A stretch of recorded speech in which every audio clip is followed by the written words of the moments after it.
Баршаңызға сәлем достар. Бүгін осы кезге дейін хит болып келе жатқан торт бупипайдың рецептісін мен сіздерді таныстырмақпын. Өте дәмді, жұмсақ, кілегейлі тортты бүгін жасап көрсететін боламын.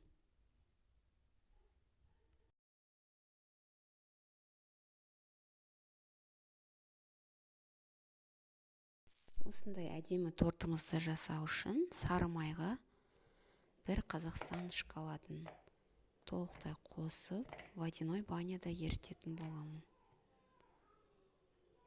Водяной баняда осылай пластмасс ыдысқа салып қоямын. Шоколад пен сары майымыз ерігенше жұмыртқалы массамызды дайындайтын боламыз.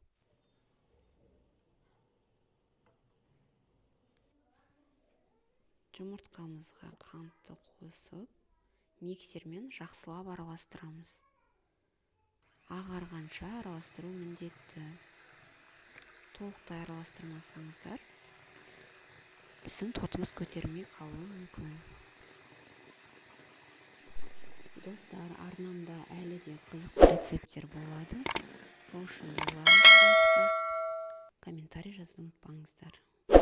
Әппақ болып еріген жұмыртқалы массамызға 30-40 секунд суыған шоколадымызды қосамыз. Араластырып алған соң құрғақ ингредиенттерімізді қосып бір-біріне. Менде бір пачка разрыхлитель қостым, 15 грамм яғни. Какаомды қосып, жақсылап араластырып аламын.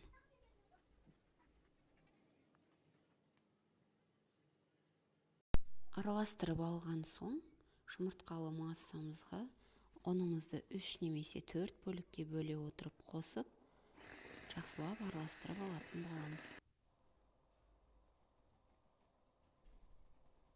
3 немесе 4 бөлікке бөліп қосу себебіміз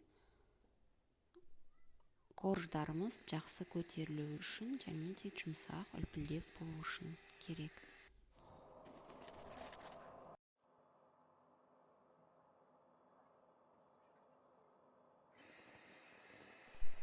Барлық ингредиенттерімізді араластырып біттік.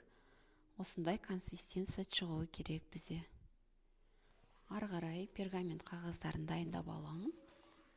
4 бөлікке тортымызға арнап дайындап алдым және осындай кольцоның көмегімен дөңгелек 24 см етіп, диаметрін 24 см етіп сызып алатын боламын.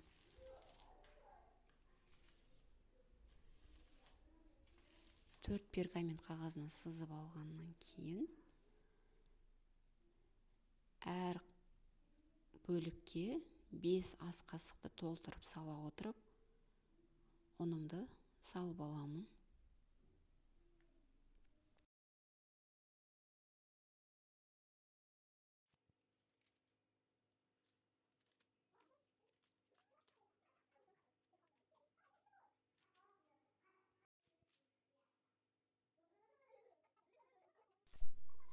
Осылай палетканың көмегімен тегістеп аламын ұнымды. Барлығына салып біткеннен кейін духовкамызда 190 градуста 5-7 минуттан ғана пісіріп алып отырамыз. Тез піседі, қарап отырғандарыңыз дұрыс болады. Күйіп кетпеуін қадағалаңыздар.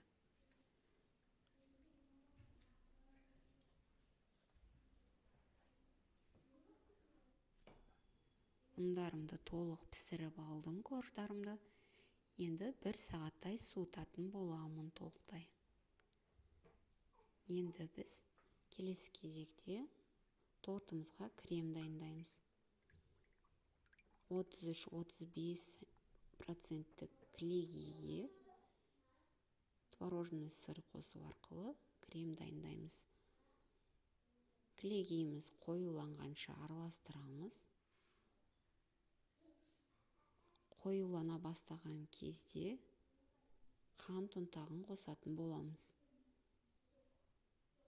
Қант ұнтағымызды қосып, онан кейін творожный сырымызды, сүзбелі ірімшігімізді қосып аламыз толықтай.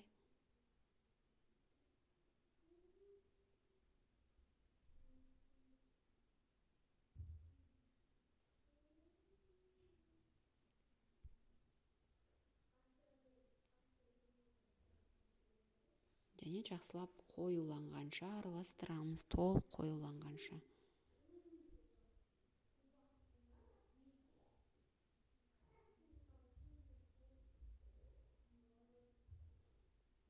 Креміміз дайын.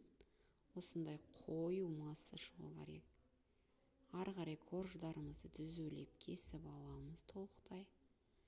23 сантиметр шамасында кесіп алдым корждарымызды кольцоның көмегімен дөңгелектеп, шеттерін тегістеу үшін.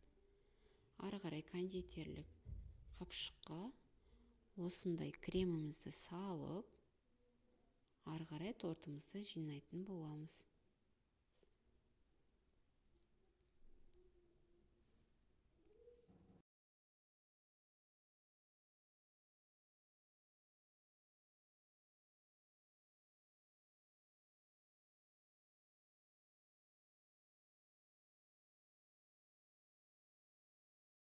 Осындай кондитерлік қапшықпен насадкамыздың көмегімен бупепайдың шариктерін жасайтын боламын.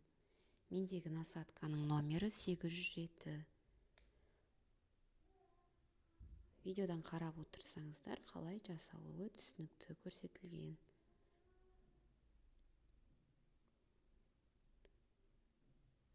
Осылай жинап болғаннан кейін тортымызды 1 сағатқа тоңазытқышқа қоямыз. Содан кейін ғана шоколадный массамызды дайындап алып, тортымыздың бетіне құя берсек болады. Әйтпесе, тортымызды жинаған бойда шоколадный массамызды құятын болсақ, креміміз еріп кетуі мүмкін. Тортымыз дайын. Мен кокосовый стружкамен, кокос жоңқасымен әсемдейтін болам.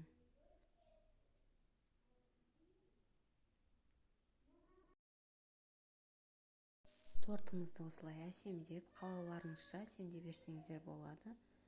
Түрлі жеміс жидектермен де әсемдеуге болады, шоколадпен әсемдеуге болады. Одан соң 1-2 сағатқа тоңазытқышқа қоямыз. Өте дәмді, жұмсақ, үгілмелі болып пісетін тортымызды менің ең сүйікті торттарымның бірі. Баршаңызға соңына дейін көргендеріңіз үшін рахмет, ас болсын.